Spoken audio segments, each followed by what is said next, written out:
Watu walio katika hatari ya kuambukizwa kifua kikuu ni wale ambao kinga za mwili zimeshuka.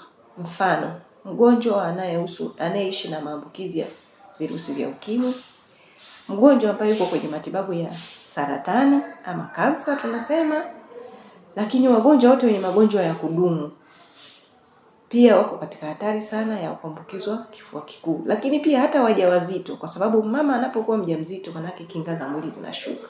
Kwa hiyo pia yuko katika hatari ya kupata kifua kikuu. Pia vile vile wazee na watoto pia wako katika hatari ya kupata kifua kikuu kwa sababu kinga zao za mwili zinakuwa ziko chini.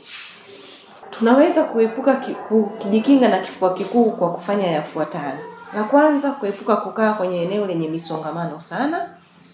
Lakini vile vile pale mtu anapopata kifua kikuu, anapokohoa, anapaswa kuziba mdomo aidha kwa kitambaa ama kwa kiwiko chake kuweza kuzuia mdomo na pua ili asiweze kusambaza wale bakteria wanaoambukiza kifua kikuu.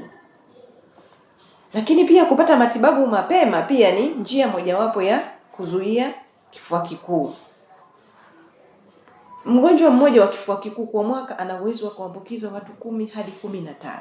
Kwa maana hiyo matibabu ya mapema yatazuia kifua kikuu mgonjwa wa kifua kikuu kuweza kuambukiza watu wengi kwa kipindi hicho kama nilichoweza kukielezea.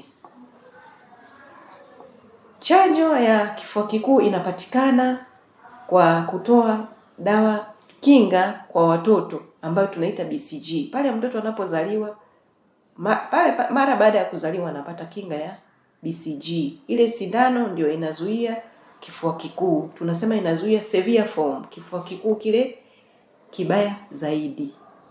Kwa hiyo pale mtoto anapozaliwa ndio kinga inapotolewa.